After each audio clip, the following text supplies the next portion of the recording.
ওই আরামবাগের এক জন্তু, আরামবাগ টিভি বলে এক জন্তু পূর্ণ মাত্রায় দালালি করছে তাদের। যারা ফেসবুক চালায় তারা ভালো জানে, যারা হোয়াটসঅ্যাপ চালায়, যারা সোশ্যাল মিডিয়া চালায় তারা ভালো জানে। ভদ্রলোক বলো মুসলমান এবং পাক্কা কেন্দ্র সরকারের চাটুকাগার তাদের বেতনভোগী আর আস্ত দালাল মুসলমানদের জাত শত্রু, অথচ তার নাম মুসলমান। নাম নিতে ঘেন্না লাগে, আমি নেই। আজকের ভারতবর্ষের মুসলমানরা যদি কেন্দ্র সরকারের দলে চলে যায়, এ জামাই আদর পাবে। অনেক জন্তুরা গেছে না, এই জোরে বলে, অনেক জন্তুরা গেছে। ভাই, পাকিস্তান যদি ভারতের উপরে আক্রমণ করে, পাকিস্তান যদি ভারতের উপরে জঙ্গি হামলা চালায়, নিঃসন্দেহে আমরা দেশের প্রেমে পাকিস্তানের এক বিন্দু দেহে রক্ত থাকতে ছেড়ে দেব না। এটা আমার জন্মভিটা। ভাই, আজকের অবাক হতে হয়। কাশ্মীরে জঙ্গি হামলা হলো, পাকিস্তানরা করেছে তার প্রমাণ পরের কথা, অথচ তার আগে এই দেশে দাড়ি ছিঁড়ে নেব, টুপি ছিঁড়ে নেব, টুপি খুলে নেব, একটার পরিবর্তে 10টা করে মাথা নেব, প্রকাশ্য বলা হচ্ছে। ঘরে দুধ দিয়ে না, প্রকাশ্য। আমাদের মতন খেটে খাওয়া গ্রাম্য মানুষ, আমাদের কথার মূল্য নেই, কিন্তু যাদের কথার মূল্য আছে তাদের মুখে কোনো রব নেই, দরদ আছে। প্রকাশ্য বলছে দাড়ি ছেড়ে টুপি খুলে নেবে। কি বুঝছেন আপনি? কিছু বুঝতে পারছেন? কলজে দরদ আছে কি? এখন এই দুর্বল দিনদার ইমানদার গুলো, এদের এখন মনে মনে কান্না ছাড়ার রাস্তা নেই। প্রকাশ্য বলছে মসজিদে অস্ত্র কারখানা আছে, আর মাদ্রাসাগুলোয় জঙ্গি প্রশিক্ষণ দেওয়া হয়। যদি তার বিরুদ্ধে মুখ খোলে, তাহলে আমাদের মতন কিছু জাতির দরদি, ইসলামের দরদি মানুষরাই মুখ খুলছে, আর এদের সঙ্গী মহব্বতের যারা, তারাই পড়ে দৌড়াচ্ছে। কিন্তু যারা অ্যাসেম্বলিতে আর পার্লামেন্টে বসে মজা মারছে, আমার ঘরের ভাইরা, তাদের মুখে রব নাই। মুখ খুললেই দল থেকে বাদ দিয়ে দেবে। অতএব আমার ধর্ম আগে না, মসজিদ আগে না, কোরআন আগে না, আমার কাছে পার্টি আগে। কি হচ্ছে এসব? আপনি কার শুনবেন, কোথা থেকে নবীর জীবনী শুনবেন? শুধু ট্রেডিশন পালন হবে, লাভের বেলায় ভিতরে আনবেন। আমার আল্লাহ বললেন, নবী গো শুনে রাখো, যারা বলছে দেশ থেকে বার করে দেবে, অন্যথায় তাদের ধর্মে ফিরে যাওয়া লাগবে। দুটোর একটা। আমাদেরও তাই, হয় ভারত থেকে বেরো, নাহলে আমাদের দলে জিন্দাবাদ দাও। কথা বললেই তোমার আর কোনো টেনশন নেই। ওই আরামবাগের এক জন্তু, আরামবাগ টিভি বলে এক জন্তু, নাম নিতে ঘেন্না লাগে, আমি নেই। ওইটুকু বললাম, সে মুসলমান। আমি আল্লাহ তোমাদেরকে, আল্লাহ পাক নবীর কাছে ওই পাঠিয়ে বলে দিলেন, ওগো নবী, তুমি মনে রাখো, এই যারা তোমাদেরকে দেশ থেকে বার করে দেবে বলছে, অথবা তাদের দেশে তাদের দলে ফিরে যাওয়া লাগবে বলছে, নবী গো, আমি আল্লাহ কথা দিচ্ছি, ওই অত্যাচারীদেরকে আমি আল্লাহ ধ্বংস করে ছাড়ো। জোরে বলে, আমাদের দেশের ফেরাউন আর হামান গুলো, এরা কি অত্যাচারী না? জি, কেন্দ্র সরকারের দুটো দালাল আছে পশ্চিম বাংলায়, কি না বলছে তারা? প্রকাশ্য গাল দিচ্ছে আর বলছে যে এদের অত্যাচার বন্ধ করতে হবে। আমি গতকালকে হাওড়া জেলায় জলসায় গেছিলাম। রাস্তার ধারে হচ্ছে, রাস্তার ধারে হচ্ছে, জামে গাড়ি দাঁড়িয়ে গেছে। কতগুলো কানে আসবে তো, একদম কদর্য ভাষায় মুসলমানদের বিরুদ্ধে গাল দিচ্ছে প্রকাশ্য রাস্তার উপরে, হাই রোডের উপরে। কি বলবেন? আমার আল্লাহ বললেন, নবী তুমি ইমানদার মুসলমানদেরকে বলে দাও, ওই অত্যাচারী যারা ওদের আমি ধ্বংস করব। নমরুদকে ধ্বংস করেছেন কে? ফেরাউনকে ধ্বংস করেছেন কে? সাদ্দাতকে সাত পিটাতে ধ্বংস করেছেন কে? সব আল্লাহ। সে আল্লাহ আজও আছে। তাহলে আল্লাহর ওয়াদা আপন জায়গায় সত্য। কিন্তু আল্লাহ বললেন, বান্দা আমি অত্যাচারীদের ধ্বংস করব, তবে আমি তোমাদের কাছে দুটো জিনিস চাই। কটা চান? আল্লাহ বললেন, অত্যাচারীদেরকে ধ্বংস করে দেবো, ওয়ালানুসকিনান্নাকুমুল আরদ, এবং তোমার দেশে তোমার জন্মভূমিতে তোমায় থাকতে দেব। সুবহানাল্লাহ। এ ভারতবাসী মনে রাখা দরকার, এরা বলবে আমাদেরকে দেশ ছাড়তে হবে, এরা বলবে কবরস্থানে নাই পাকিস্তানে যেতে হবে। আমার আল্লাহ বলছেন তোমার কোথাও যেতে হবে না, তোমার দেশে তোমায় থাকতে দেব। দুটো কাজ আমাকে দেখাতে হবে। নাম্বার 1 হলো যালিকা লিমান খাফা মাকামি, 1 নম্বর আমি আল্লাহকে তোমার ভয় করা লাগবে।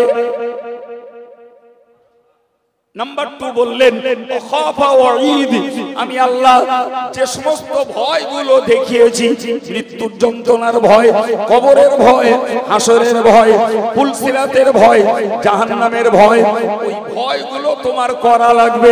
তোমার ভিতরে যদি আমার ভয় থাকে আর ওই আযাবগুলোর ভয় যদি থাকে, অত্যাচারীদেরকে ধ্বংস আমি করে দেব, তোমার দেশে তোমায় থাকতে দেব।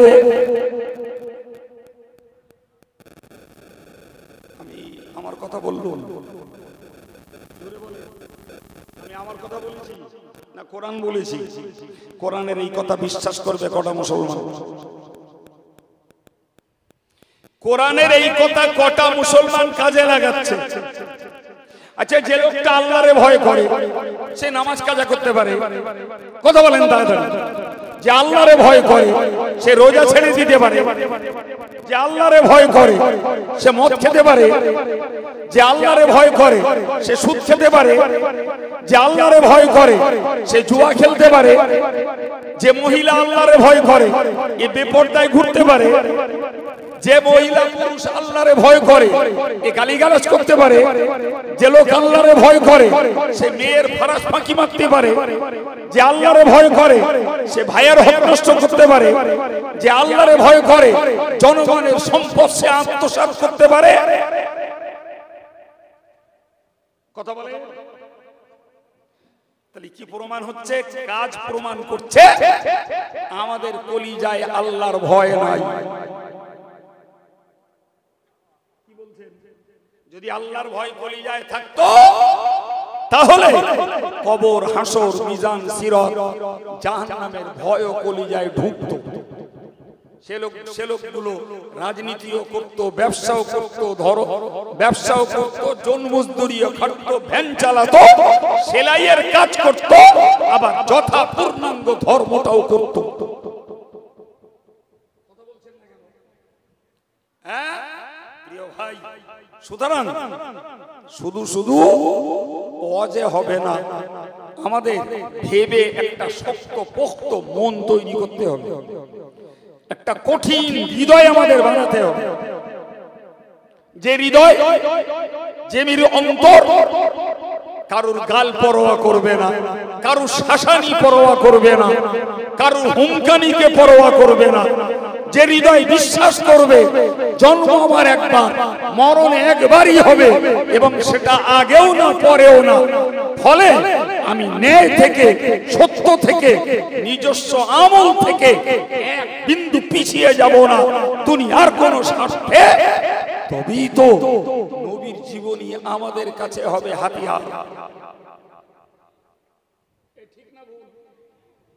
না হলে ওই কান পর্যন্ত যাচ্ছে, কলজেই পৌঁছাচ্ছে না।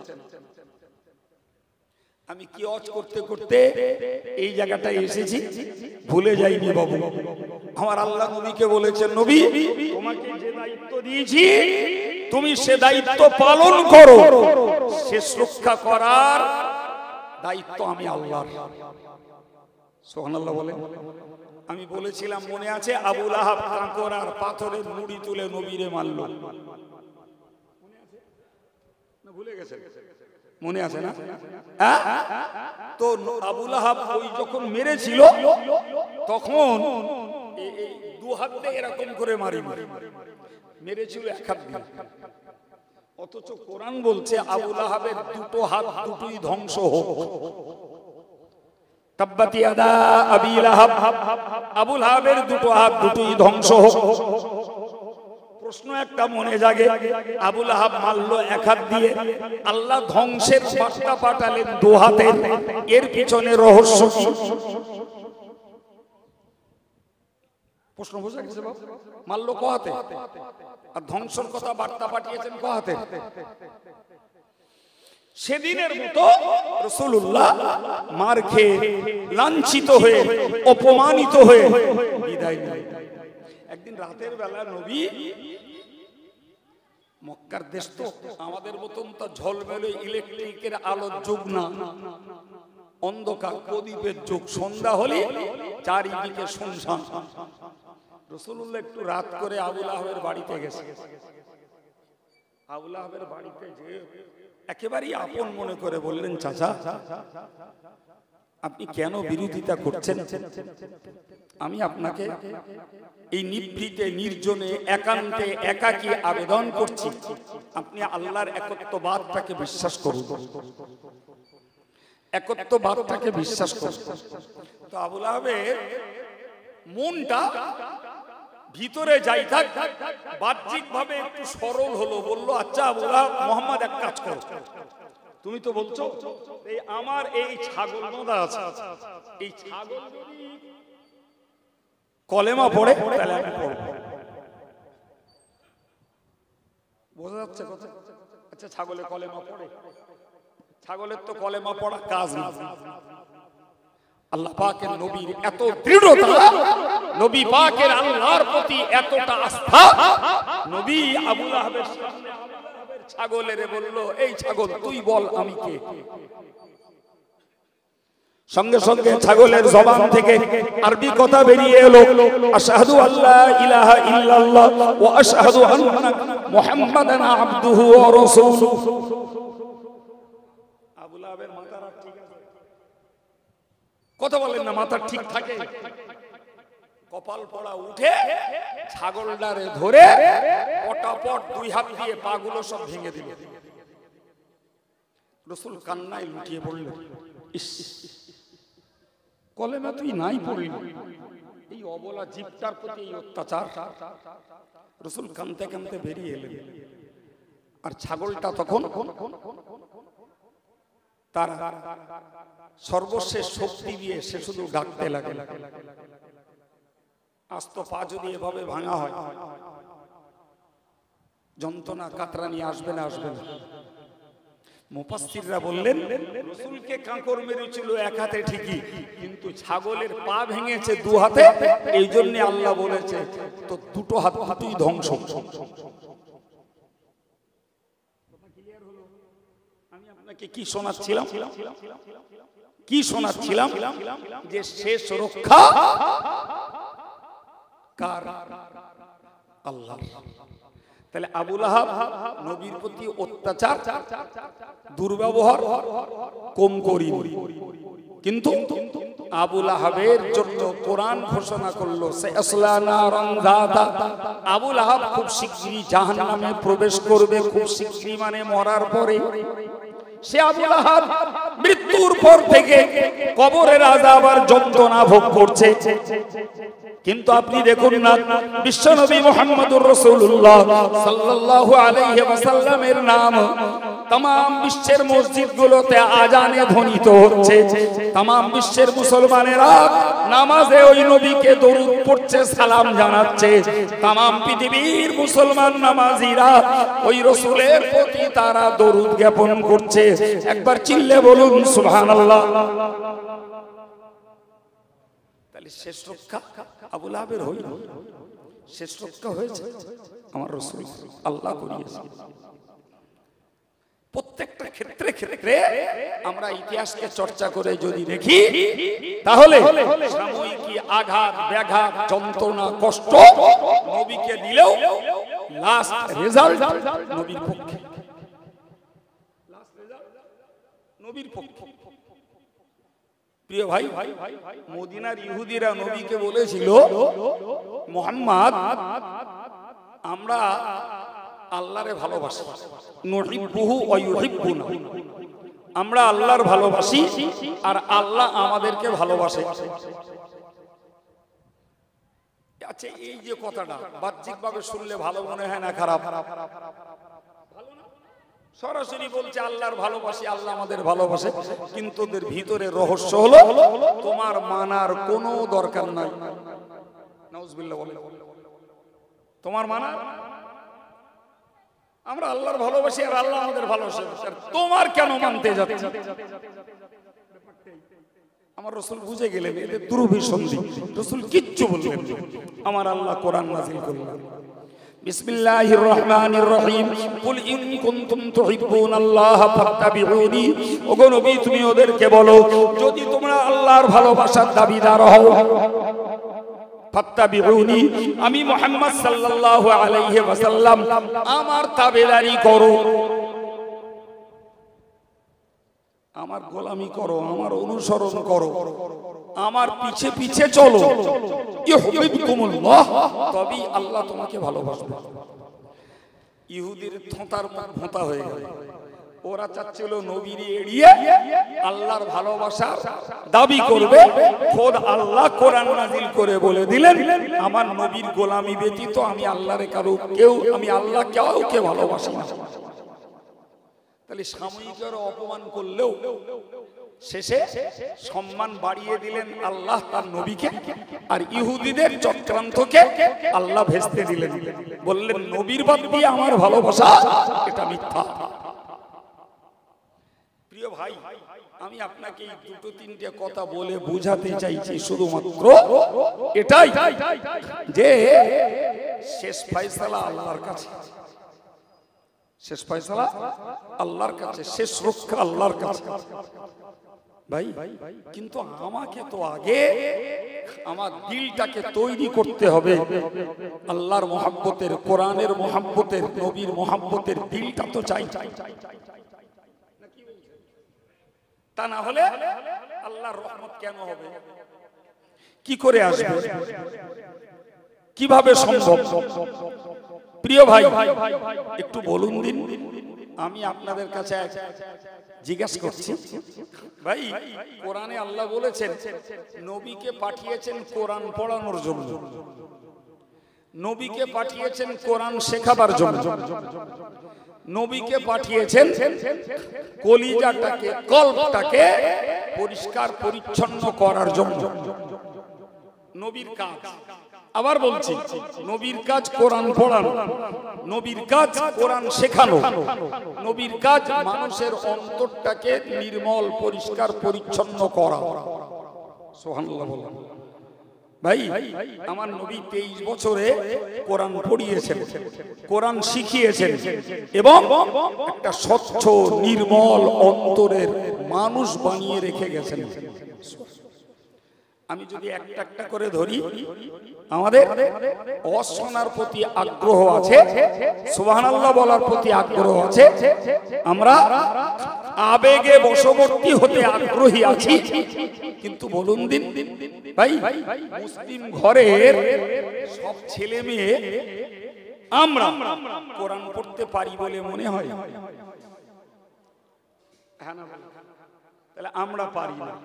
আচ্ছা, আমরা যখন ছেলে মানুষ ছিলাম তখন আমাদের দেশে ঘরে এত পড়ার ব্যবস্থা ছিল না, ফলে আমাদের আব্বারা আমাদের পড়ায়নি, আমি ধরে নিলাম। আচ্ছা ভাই, বর্তমান কালে শিশুদের, ঘরের বউদের, যুবকদের, বয়স্কদের কারুর কোরআন পড়া শেখার কোনো ঘাটতির জায়গা আছে মনে হয়? কথা বলেন জি। আজকের অল ইন্ডিয়া সুন্নতুল জামাতের অধীনে যে মডেল মাদ্রাসাগুলো চলছে, একটা পিরিয়ডে পড়ছে স্কুল পড়ুয়া ছাত্র ছাত্রী, আর এক পিরিয়ডে পড়ছে ঘরের রান্নাঘরের বউরা, আর এক পিরিয়ডে পড়ছে যুবকেরা, আর এক পিরিয়ডে পড়ছে বয়স্ক মুরব্বীরা। ভাই, ওই জায়গাটায় দাঁড়িয়ে আপনি বিচার করে বলুন তো যে মুসলিম সমাজের নারী আর পুরুষের জন্য কোরআন পড়াটা, কোরআন শেখাটার দরকার ছিল না ছিল না? আজও আমরা যে গ্রামে বাস করি সেই গ্রামে দাঁড়িয়ে যদি ভাবি, আজও প্রত্যেকটা পরিবারের ছেলে মেয়েদের আমরা কোরআন পড়তে দেই না, নিজেরা পড়ি না, যুবকগুলো ইচ্ছা করে পড়ে না। কিসে আসবে অন্তরে দরদ? নিজে কোরআন পড়ি না, বাচ্চাদের পড়তে দেই না। যারা এই প্রচেষ্টা চালাচ্ছে যে আমাদের গ্রামে একটা মডেল মাদ্রাসা চালাবো কি একটা মক্তব চালাবো, গ্রামের শিশু বাচ্চাগুলোর ভিতরে দ্বীনের তালিম, ইসলামের প্রাথমিক শিক্ষা, দৈনিক জীবনের দোয়া এবং নবীর সুন্নতগুলো তাদের ভিতরে ভরে দেবো, এইটুকু চেষ্টা যারা করছে, ভাই তার বিরোধিতা, শত্রুতা, সমালোচনা, পাল্টা দলবাজি সেও চলছে।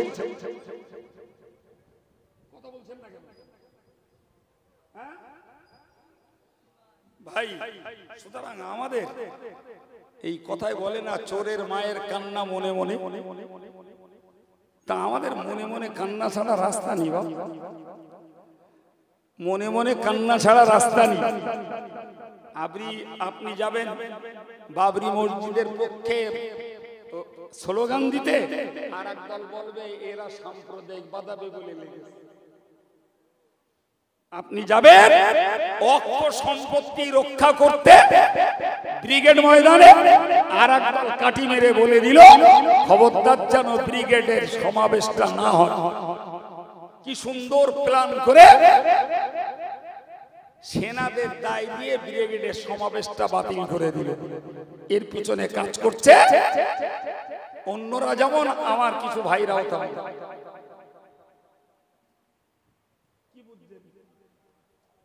মুসলমানের সংঘবদ্ধতা ব্রিগেডের মধ্যে মুসলিম পার্সোনাল ল বোর্ড কখনো সমাবেশ করি, কিন্তু এই ইস্যুতে সমাবেশ করলে কয়েক লক্ষ লোক জড়ো, গোটা কলকাতায় স্তব্ধ হয়ে যাবে এবং মুসলমানদের একটা ঐক্য শক্তি তৈরি হবে। ফুট করে কাশ্মীরে আর এক রূপকার ঘটনা ঘটিয়ে এই মুখটাকে চেঞ্জ করে আর এক দিকে দিয়ে দেওয়া হলো। আর একদল হাসতে আর বগল বাজাচ্ছে, করো সমাবেশ। এরে কি বলে বলেন দিন? যার জন্য ভাড়াই সেই কি বলে ভাড়ানি। যার জন্য ভাড়াই সেই কি বলে? হায় হায় হায় হায়। সম্মানিত ভাইরা আমার, আমি আপনাকে অত্যন্ত দুঃখের সঙ্গে কথা বলছি, কারণ শুধু ওয়াজ করে বেড়াই না, যাত্রাকে নিয়ে ভাবি এবং সামগ্রিকভাবে মুসলিম কমিউনিটিটাকে নিয়ে একটুখানি হলেও চিন্তা ভাবনা করি। প্রিয় ভাইরা আমার, আমি আপনাকে বোঝাতে চাইছি, বাবা রাসূলুল্লাহ এসেছিলেন কোরআন পড়াতে, সেই কোরআন পড়া আর কোরআন পড়ানো, এর প্রতি আজও আমরা ঐক্য তৈরি হতে পারিনি।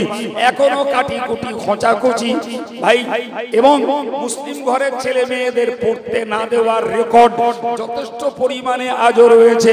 কোরআন শিখা তো দূরের কথা, কোরআন পড়বে এইটুকু নাই ভাই, দিলটাকে কল্পটাকে তৈরি করবে হিংসা মুক্ত, অহংকার মুক্ত, নির্মল স্বচ্ছ কল্প। সেটা কখন তৈরি হবে? যখন তো সে আল্লাহ আল্লাহ রসুলের প্রতি মহব্বত দেখাবে, দ্বীন শরীয়তকে পালন করবে, তখন তো তার হৃদয়ে ইসলামের প্রতি দরদ লাগবে। যার ভিতরে কোরআন নাই, যার ভিতরে নামাজ নাই, যার ভিতরে শরীয়ত নাই, যার ভিতরে শরীয়ত বিরোধী কার্যকলাপ গিজগিজ করছে, ভাই ওই লোকটা কেমনে ইসলামের জন্য, কোরআনের জন্য, নবীর জন্য কতটা আত্মত্যাগ করবে? বাবা, হাতে না ধরে পায়ে ধরে জাতির কাছে বলি, জাতির কাছে বলি, আমি এই সমাবেশে যতগুলো জায়গায় বক্তৃতা করেছি, তা আমি বক্তৃতার শেষে একটা কথা বলেছি, আমরা মিটিং করি, মিছিল করি, সভা করি, সমাবেশ করি, আর আমরা সুপ্রিম কোর্টে কেস করি আর ধর্ণা দেই, এগুলো হলো দেশের নিয়ম, এগুলো দেশের নিয়মে করতে হয়। কিন্তু প্রত্যেকটা মুসলমানদের উচিত কর্তব্য হলো একটু আল্লাহর কাছে দোয়া চাও, আল্লাহ তোমার ইবাদত গৃহ মসজিদ তুমি রক্ষা করো, তোমার দ্বীন শিক্ষা মাদ্রাসা তুমি রক্ষা করো, আল্লাহ মসজিদ মাদ্রাসায় আমাদের বাপ দাদাদের দেয়া অর্থের সম্পত্তি অত্যাচারীদের কবল থেকে তুমি বাঁচাও। আল্লাহ আমরা কলেমা পড়েছি, নামাজ পড়েছি, দাড়ি রেখেছি, টুপি পরেছি, এই আমাদের অপরাধ, এর বিনিময়ে নিগ্রহ, লাঞ্ছনা, বঞ্চনা, অত্যাচার নির্বিচারে চলছে বিভিন্ন দিকে। আল্লাহ তুমি যদি না বাঁচাও, আমাদের শক্তি সমর্থ আন্দোলন এ করে আমরা রক্ষে পাবো না। ভাই এই কথাগুলো ইমানদার মুসলমানদের বলার দরকার আছে না নাই একটু বলবেন? আচ্ছা বলেন দিন, আপনাদের মনে কি বলে? সকল ইমানদার মুসলমানরা এই দরদে এই দোয়াটা আল্লাহর কাছে করবে বলে মনে হয়?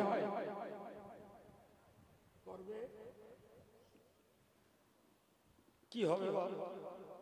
তাহলে নিজেরা দুর্বল, অসহায়, আল্লাহ পাক দুর্বলের জন্য সবল, অসহায়ের সহায় তিনি।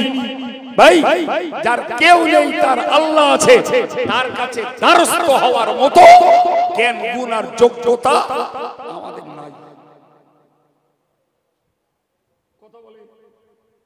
একদল যদি আছে আর একদল বলবে লাইলার কাজ না, দড়ুনের পালা।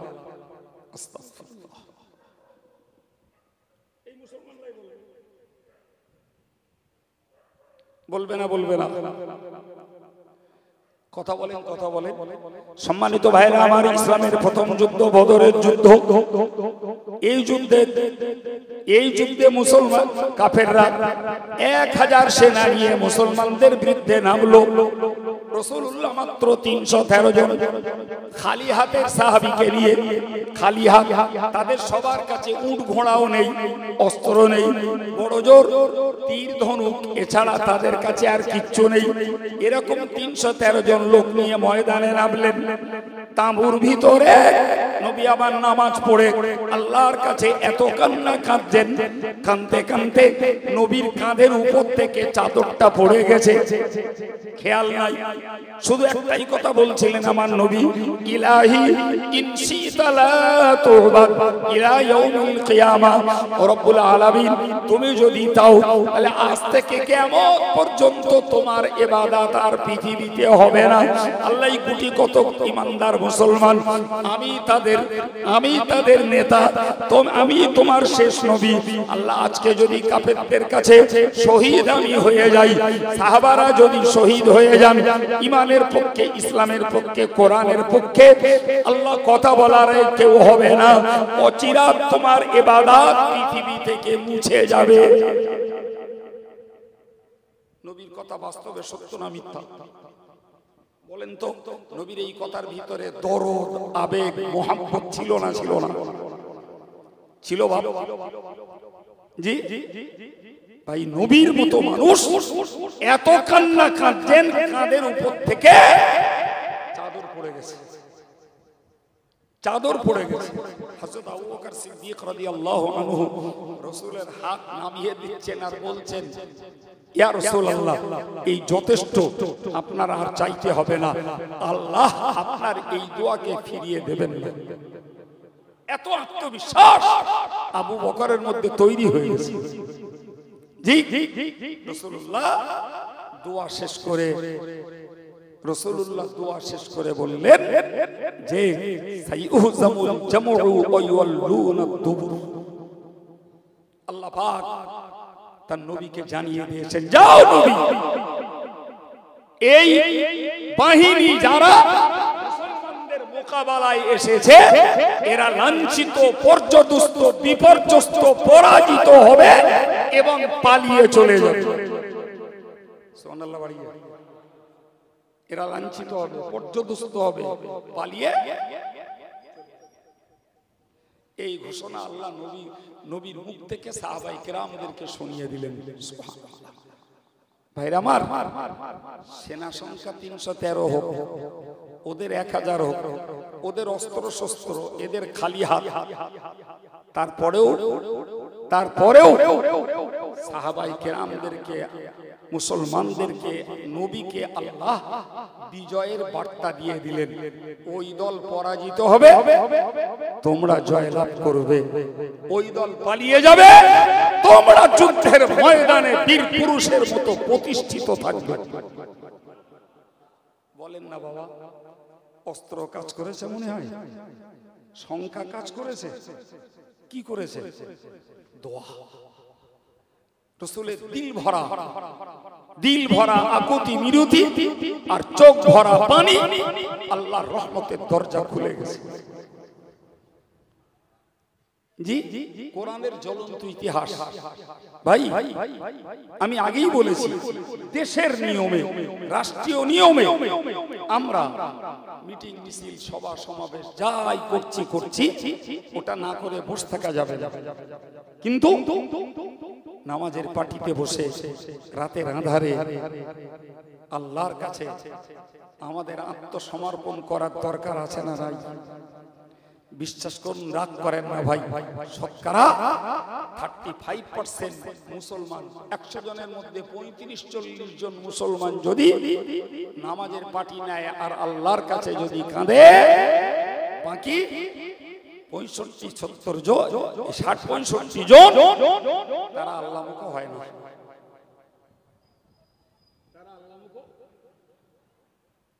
হয় না, আল্লাহর কাছে হাত তুলবে মন না নাই, আল্লাহর কাছে চাইবে, এতটুকু দিলের চাহিদা নেই।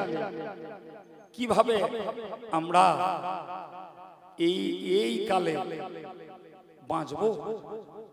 নিজের জীবনে যদি আমি ধর্মটাকে প্রতিষ্ঠিত না করতে পারি বাবু, তো গ্রামে, অঞ্চলে, আমার ব্লকে, আমার থানায়, আমার দেশে, আমি অন্য কারোর কাছে না, আমার লোকেদের কাছে, মুসলিম ভাই বোনেদের কাছে ইসলামটাকে প্রতিষ্ঠিত কেমনে করব বাবা?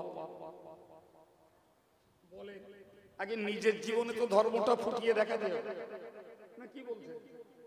নিজের জীবনে ধর্ম ফোটাতে গেলি একটু কোরআন পড়তে হবে, পাটনা পাকিটা শিখতে হবে, উজু গোসলটা শিখতে হবে, সরু দোয়া কালামগুলো মুখস্থ করতে হবে। জি, নিজের জীবনে ধর্ম প্রতিষ্ঠিত করতে গেলে নিজেকে রোজা রাখতে হবে, নিজের টাকা যাকাত। নবী জীবনী যতই চর্চা করি, কাহিনী আর গল্প শুনলে মন তৈরি হবে না, মন তৈরি হবে না। আপনি এইটুকু ভাবুন, আল্লাহ বললেন তোমাকে সমস্ত রকমের অবস্থা থেকে শেষ রক্ষা আমি আল্লাহ করব।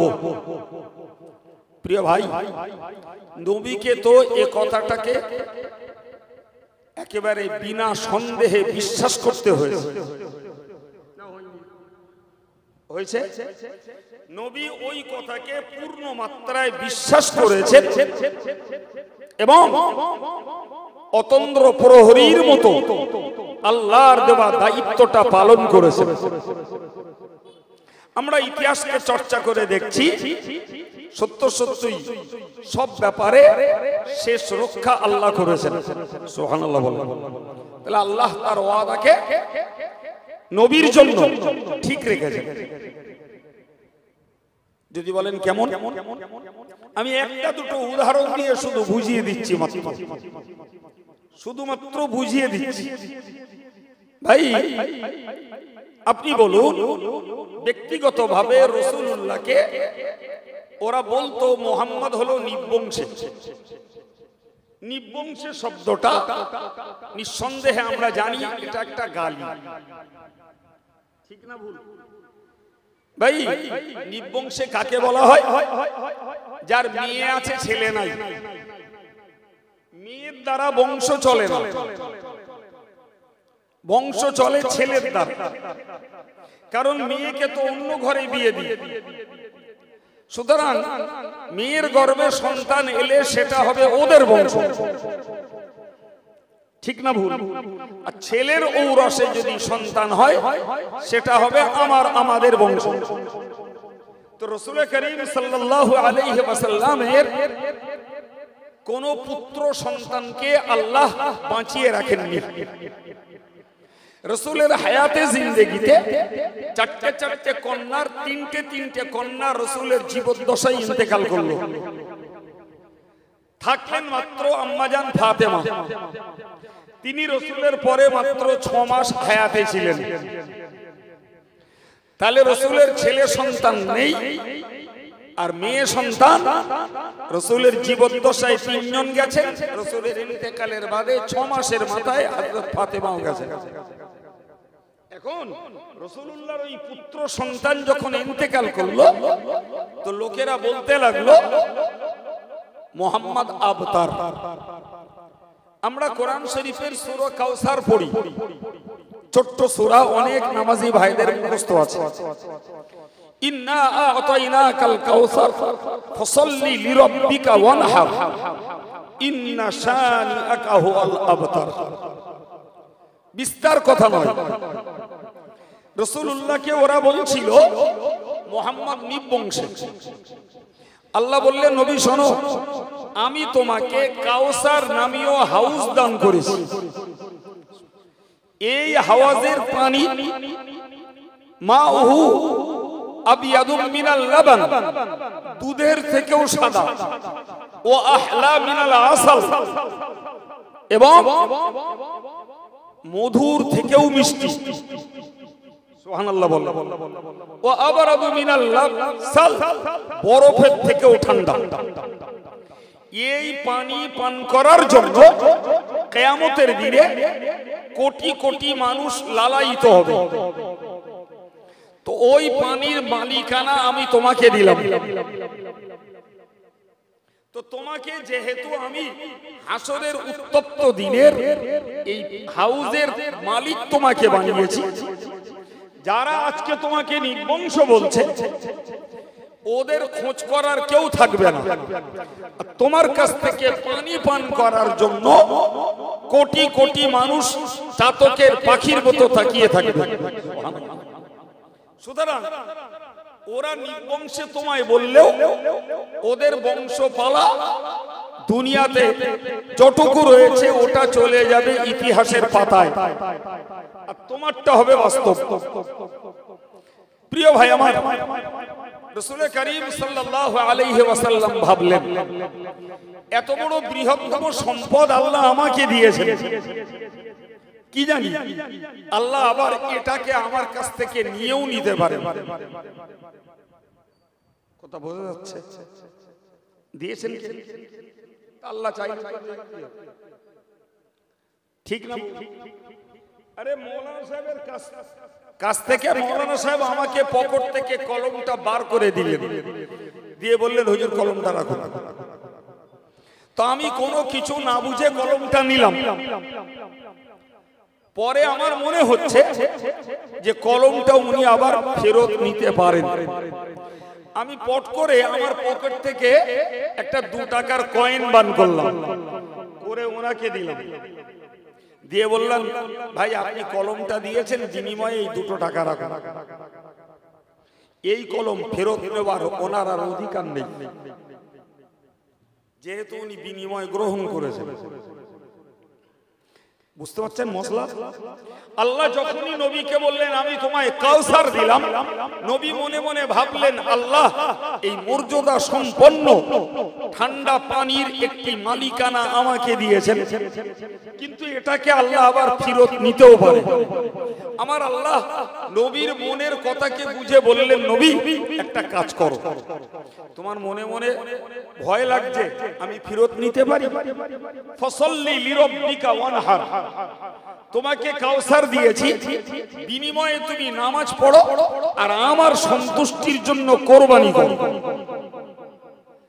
যেই নবী কোরবানি করলেন, নামাজ আদায় করলেন, এরপরে কাউসারের মালিকানা নবীর কাছ থেকে আল্লাহর আর ফেরত নেওয়া পথ রইল।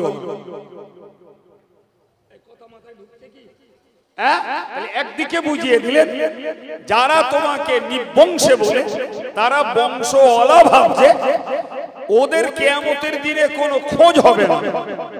আর তোমাকে নিবংশ বলছে, তোমার কলবি আওলাদ, তোমার কলবি সন্তান কোটি কোটি কোটি কোটি কিয়ামতের দিনে তোমার কাছ থেকে বিতরণ করা কাউসারের পানি খেতে লালায়িত হবে।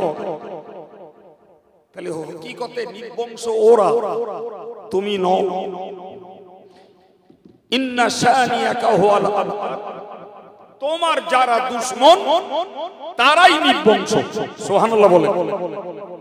এই সিদ্ধান্ত কার? জোরে বলে, সবাই মিলে বলে। তাহলে ওরা নবীরে বলল নিবংশ, আর আমার আল্লাহ ওদেরকে প্রমাণ করিয়ে দিলেন ওরাই নিবংশ, তুমি নও। আমার বক্তব্য, তাহলে ওদের নিবংশ বলার গালির থেকে রাসূলুল্লাহর সম্মানকে রক্ষা করেছেন কে? নাম্বার 2 একটা কথা বলছি ভাই, আমার আল্লাহ কোরআনে বলেছেন ওয়ানজির আশিরাতাকাল আকরাবিন, নবী হে তুমি তোমার নিকটতম আত্মীয় পরিজন যারা, এদেরকে তুমি ভয় দেখাও, এদেরকে ভয় দেখাও। রাসূলুল্লাহ একদিন সকালবেলা সফা অথবা আবু কুবাইস, কাবার কাছাকাছি 2টো পাহাড়। সফা পাহাড় তো হাজিরা ভালোই জানেন, যেহেতু সফা পাহাড়ে পা রেখেই হাজিদেরকে দৌড়দৌড়ি করতে হয়, যাকে ফিকহের ভাষায় সাই করা বলে। তো ওই পাহাড়ের মাথায় দাঁড়িয়ে অথবা পাশের আরেকটা পাহাড় যার নাম আবু কুবাইস, এই পাহাড়ের মাথায় দাঁড়িয়ে নবী সাল্লাল্লাহু আলাইহি ওয়াসাল্লাম ওই দেশের প্রচলিত একটা বাক্য ব্যবহার করলেন। বাক্যটা হলো ইয়া সবাহা। এই ইয়া সবাহার বাংলা মানে হলো হে দুঃখজনক সকাল, হে দুঃখজনক সকাল। আর ওই কথাটা ও দেশে প্রচলিত, যে লোকটা যখন বিপদে পড়ে তখন ওই শব্দটা ব্যবহার করে, সেই সময়ের দিকে লক্ষ্য করে। কিরকম? মনে করুন কেউ দুপুরবেলা বিপদে পড়েছে, তো সে বলে ইয়া জহির। কেউ বিকালে বা সন্ধ্যায় বিপদে পড়েছে, সে বলে ইয়া মাসা। যে লোকটা রাতের বেলা বিপদে পড়ে সে বলে ইয়া লাইলা। মানে কি? হে দুঃখজনক দুপুর, হে দুঃখজনক বিকাল কিংবা সন্ধ্যা, অথবা হে দুঃখজনক রাত। রাসূলুল্লাহ সকালবেলা বললেন ইয়া সবাহা, যার বাংলা মানে হলো হে দুঃখজনক সকাল। তো যাদের কানে পৌঁছালো তারা ভেবে নিল যে এই লোকটা বিপদে পড়েছে। ঘটনা চক্রে ওই আওয়াজটা সবার আগে গেল নবী পরিবারের শ্রেষ্ঠ রাসূলের দুশমন আবু লাহাবের কানে। কাছেই তো বাড়ি। আবু লাহাব তাড়াতাড়ি, সবাই ঘুম থেকে তখন উঠিওনি, সবাইকে ডেকে বলল, শোনো তো আওয়াজটা কার? তো সবাই মিলে একান্ত সিদ্ধান্ত নিল আওয়াজটা মুহাম্মাদের। তোরা বলাকওয়া করে নিল যে মুহাম্মদ আমাদের বাপ দাদাদের শত্রু, তার ধর্ম আলাদা, তার বক্তব্য আলাদা, তারপরেও হাজারো আমাদের পরিবারের ছেলে, তো সে একটা বিপদে পড়বে, আমরা একটু খোঁজ নেবো না বলে সবাইকে ডেকে নিয়ে এলো। এসে দেখলো রাসূলের পাহাড় মাথায়, এরা সবাই সমতল ভূমিতে নিচের মাটিতে দাঁড়িয়ে গেল। কি আবু লাহাব বলল, তোমার কি হয়েছে? আল্লাহ পাকের নবী বললেন, কিছুই আমার হয় নাই, আমি আপনাদেরকে একটা বিপদের কথা শোনাবো, সাবধান করব বলে ডেকেছি। প্রিয় নবী বললেন, আবু লাহাব বলল, গো মুহাম্মদ, আমাদের তো কোনো বিপদ নাই। রাসূল বললেন, দেখেছি যখন বলবো। হুজুর বললেন, আমি পাহাড়ের মাথায় দাঁড়িয়ে আছি, আমি পাহাড়ের এই পিঠ আর ও পিঠ দুটোই দেখতে পাচ্ছি, কিন্তু আপনারা একটা দিকে দাঁড়িয়েছেন, অপর পিঠে কি আছে দেখতে পাচ্ছেন না। বলে, তা ঠিক। তো বলে, বলুন না, আমি যদি বলি পাহাড়ের ওই পিঠে একদল ঘোড়ার পিঠে চাপা শত্রু রয়েছে, এই শত্রুগুলো এই মুহূর্তে আপনাদের উপরে আক্রমণ করবে, আপনারা কি আমার কথা বিশ্বাস করবেন? আবু লাহাব প্রথম বলল যে, মুহাম্মদ, মা জাররাবনাকা কিযবান, এ পর্যন্ত তুমি কোনোদিন মিথ্যা বলেছো এমন কোন অভিজ্ঞতা আমাদের আজও হয়নি। আর একটু মন খুলে বলে, সত্য ছাড়া মিথ্যার লেশ তোমার কাছে পাইনি, ফলে তুমি যদি বলো তাহলে এক কথায় আমরা বিশ্বাস করে নেব। আল্লাহ পাকের হাবিব বুঝলেন এদের কাছে কোনো কথা রাখলে এরা বিশ্বাস করবে, এই ভেবেই নবী তাদেরকে বললেন, এই মুহূর্তে ঘোড়ার পিঠে কোনো শত্রু নেই যারা আপনাদের উপরে আক্রমণ করবে, কিন্তু আপনাদেরকে একটা কথা বলছি, যে পথে আপনারা চলছেন এই পথে চলে চলে যদি মারা যান, মৃত্যুর পরে আপনাদের জন্য জাহান্নামের আগুন নামক শত্রু অপেক্ষা করছে, আপনাদেরকে জ্বালিয়ে পুড়িয়ে ছারখার করে দেবে। যদি ওই জাহান্নামের অগ্নি নামক শত্রুর হাত থেকে বাঁচতে যদি হয়, তাহলে আপনারা বলুন লা ইলাহা ইল্লাল্লাহ। একটু আগেই তারা বলল, মুহাম্মদ তুমি সত্যবাদী। আর যেই নবী এই কথাটা বললেন, আবু লাহাব কিছু কাঁকর পাথরের নুড়ি তুলে নবীরে মারল, মেরে বলল, আলি হাযা জামাআতানা, তুমি এই জন্য আমাদের এক জায়গায় করেছো? হ্যাঁ, এই জন্য এক জায়গায় করেছো? রাসূলুল্লাহ বুঝলেন এরা পার্থিব জীবনে আমার কথা সত্য এটা এরা মেনে নিয়েছে, কিন্তু পারলৌকিক ব্যাপারে যখন আমি সত্য কথা বলছি তখন এদের কাছে সেটা অবিশ্বাস্য হয়ে গেছে। বেয়াদবির ক্ষমা চেয়ে বলছি, আজকে 1400 বছর পরে আমরা বিভিন্ন বক্তাদের কাছ থেকে ওয়াজ শুনছি এবং অনেক রুচিশীল আলোচনা শুনছি। আচ্ছা, এরপরেও বুকে হাত দিয়ে বলবেন কি, এই মুসলিম পরিবারে জন্ম নেওয়া পুরুষ আর মহিলা এদের সবার কলিজায় পরকালের ভয়, আল্লাহর ভয়, জাহান্নামের ভয়, কবরের আযাবের ভয় এসেছে বলে মনে হয়? কথা ঠিক করে বলতে এসেছে না? বলতে এত দেরি হচ্ছে? পৃথিবীতে যদি 800 কোটি মানুষ থাকে তো অল ওয়ার্ল্ডের 200 কোটি মানুষ মুসলমান।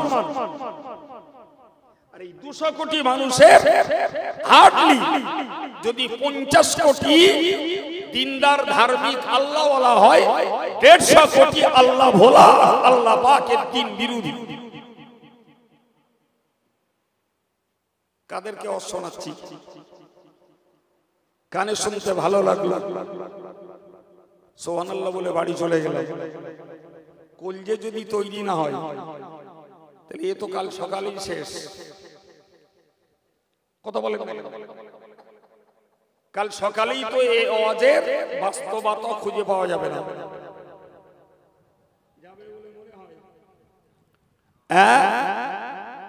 প্রিয় ভাই আমার, আমি আপনাকে একটু মাথাটাকে কালচার করে দিচ্ছি, কালচার করছি, একটু ভালো করে ভেবে বলুন।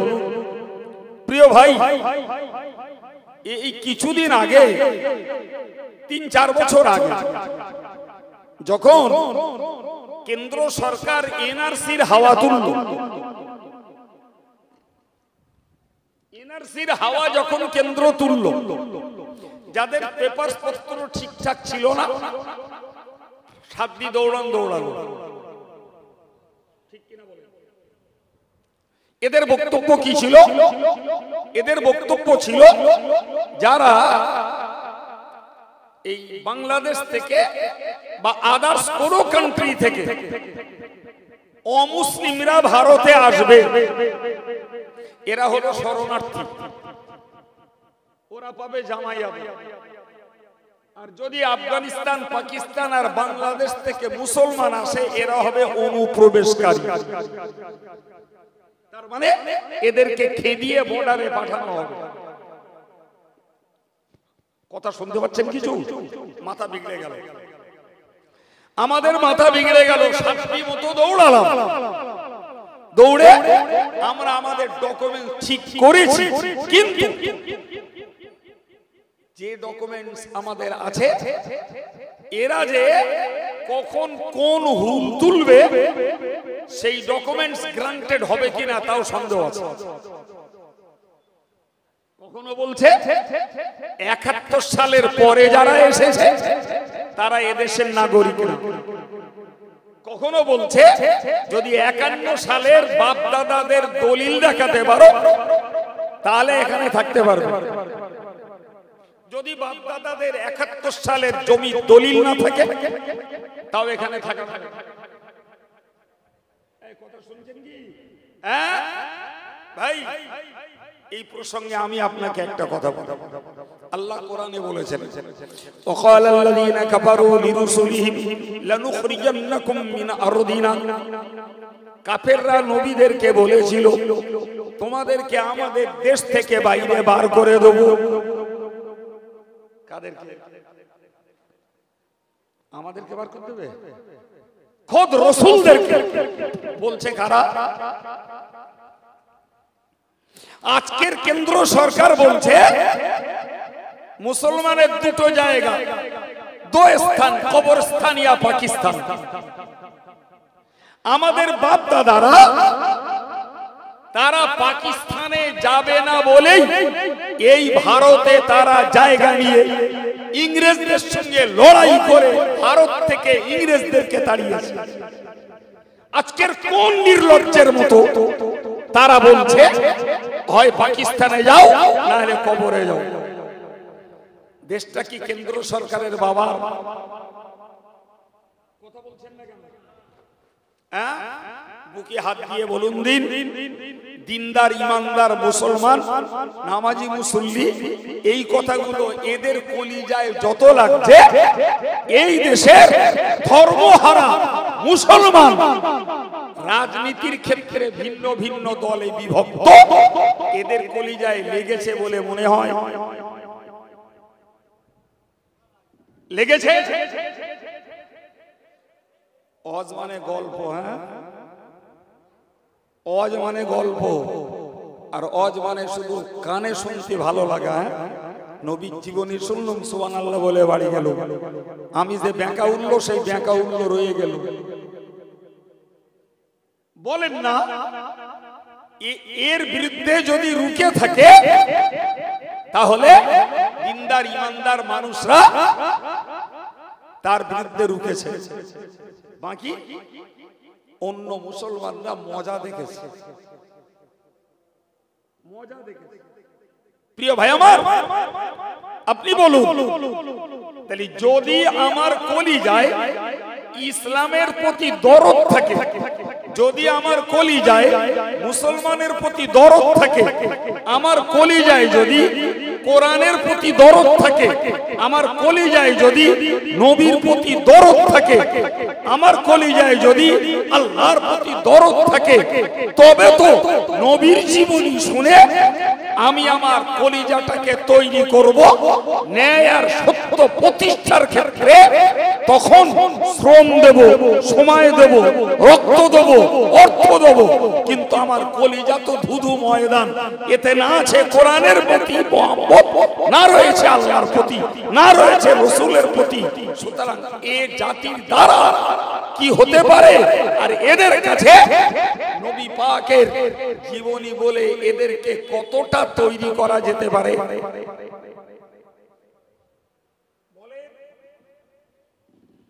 শোনেন, ওই সময় রাসূলকে যারা বলেছিল বার করে দেব, কোথা থেকে? আমাদের দেশ থেকে। দেশটা তো ওর বাবার না। কথা বলে, ভারতবর্ষটা কি কেন্দ্র সরকারের গোষ্ঠীর কারণ? হ্যাঁ, ভারত বলি, আমেরিকা বলি, সৌদি বলি, ব্রিটেন বলি, জাপান বলি, সব তো পৃথিবীর এক একটা ভাগ মাত্র। মূল পৃথিবীর মালিককে। সম্মানিত ভাইরা আমার, মহান আল্লাহ পাক বললেন, ওদের আর একটা বক্তব্য ছিল, তোমাদেরকে দেশ থেকে বার করে দেব, আউলা তাউদুন্না ফি মিল্লাতিনা, অথবা তোমরা আমাদের ধর্মে ফিরে এসো, তোমাদের কোনো টেনশন নাই। তুমি আমার ধর্মে চলে এসো, তোমার প্রতি আর কোনো আমাদের শত্রুতা নাই। বিশ্বাস করুন, একজন মুসলিম হিসাবে আপনাকেও কবরের আযাব, হাসরের আযাব, জাহান্নামের আযাব থেকে বাঁচার দায়িত্ব আছে। সুতরাং আমরা সবাই যদি আল্লাহর হই, তখনই আল্লাহর রহমতটা আমাদের জন্য হবে বাবা। আর যদি আমরাই আল্লাহর না হই, আল্লাহর রহমত আমাদের কেমনে হবে? জি, মন তৈরি হলে আল্লাহর রহমত পাওয়া যাবে। প্রিয় ভাই, আজকের সভার প্রধান অতিথি, সম্মানিত অতিথি ফুরফুরা শরীফের পীরজাদা, তিনি এসেছেন, স্টেজে আসবেন। আমি এই মুহূর্তে আপনাদের কাছে দাবি করছি, এই এখানে মাদ্রাসা চলে, তার জন্য আপনাদের কাছে আমি প্রত্যেকবারই একটু পয়সা চাই। আজকেরও একদম হুজুরের আসার অপেক্ষায় একটু দাবি করছি, 200, 100, 20, 50। জি, ওয়াদা দেওয়ার দরকার নেই, কাছে যতটুকু আছে কোরআনটাকে বাঁচানোর জন্য, কোরআন শিক্ষাকে রক্ষা করার জন্য একটু এগিয়ে আসেন, একটু হাত বাড়ান। যিনি যতটুকু পারেন একটু হাত বাড়ান। আপনারা প্রতি বছর দিয়ে থাকেন, দেন না এমনটি না, আর বেশি দেবেন এটাও দাবি না, আপনারা দেন, চলছে। আগামী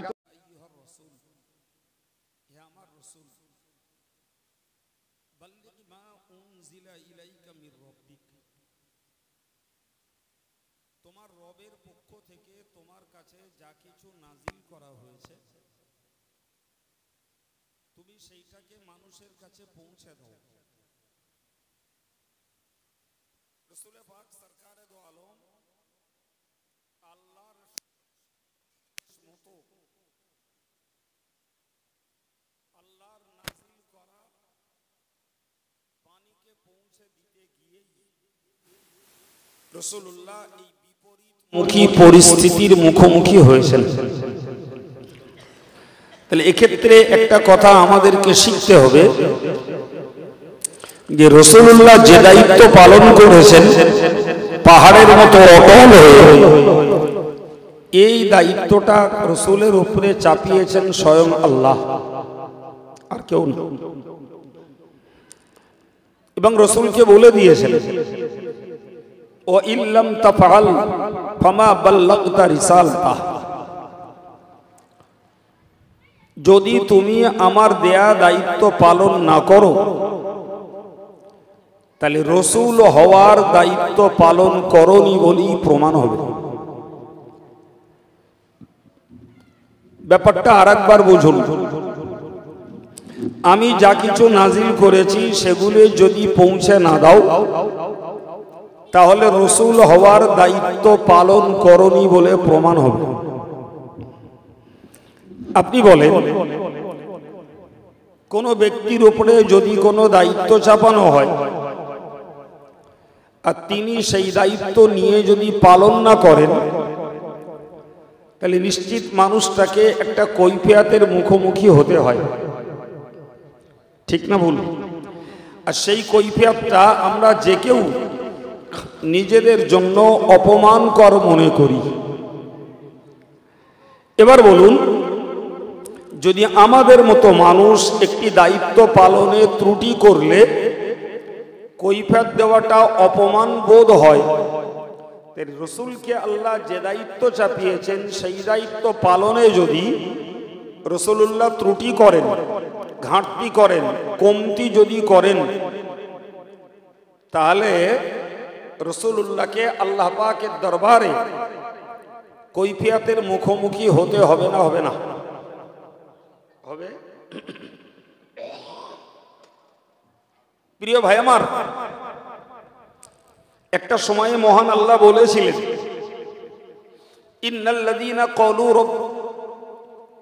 ইন্নাল্লাযীনা কাফারু সাওয়াউন আলাইহিম, বললেন নবী এমন কিছু কাফের রয়েছে যে কাফেরগুলোর কাছে সমান, তুমি তাদেরকে কবরের আযাব, হাসরের আযাব, জাহান্নামের আযাব, আমি আল্লাহর ভয় দেখাও আর নাই দেখাও, তারা ঈমান আনবে না।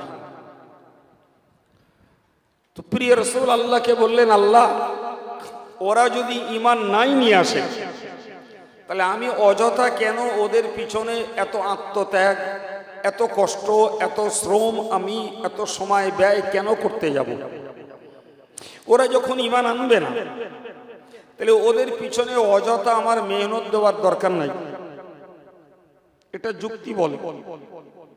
আল্লাহ বললেন, নবী ওরা ঈমান আনবে না এটা আমি জানি, তুমি জানো না। তুমি এটি জানো না, ওটা আমি জানি। তো আমি জানি বলে তোমাকে জানিয়েছি। ফলে তুমি যদি আমার কাছ থেকে জেনে নিয়ে দিন প্রচার করা ওদের কাছে বন্ধ করো, তাহলে কিয়ামতের দিনে ওরা যখন কৈফিয়তের মুখোমুখি হবে, ওরা এক কথায় তোমার উপরে দায় চাপিয়ে দেবে, দিয়ে বলবে যে আল্লাহ আপনার নবী আমাদের কাছে দ্বীনের বাণী পৌঁছে দেয়নি, ফলে আমরা ঈমানদার, আমলদার হইনি। নয়, এই সুযোগ যাতে তারা না পায় তোমার ডিউটি তোমাকে পালন করে যাওয়া লাগবে। ফল কি দাঁড়াবে ওটা আমি বুঝে নেব। প্রিয় ভাইরা আমার, তাফসীর কারকেরা ওই জাতীয় কাফেরদের তালিকায় আবু লাহাব, আবু জাহাল এদের মতো যারা কুফরি অবস্থায় মৃত্যুবরণ করেছে তাদের নামগুলো উল্লেখ করেছে। কি বোঝা গেল? যে আবু লাহাব মার্কা কাফের যারা, এদের কাছে আল্লাহর ভয়, কবরের আযাবের ভয়, হাসরের ভয়, জাহান্নামের ভয় দেখালেও ঈমান আনবে না, না দেখালেও ঈমান আনবে না। তারপরেও নবীকে ডিউটি পালন করাই লাগবে। কথা বুঝে আসছে কি? এরপরেও নবীকে ডিউটি পালন করাই লাগবে। সম্মানিত ভাইরা, তো নবী তার ডিউটি পালন করবেন। তো ধরুন নবীর প্রথম ডিউটি ছিল এটাই যে তুমি মানুষকে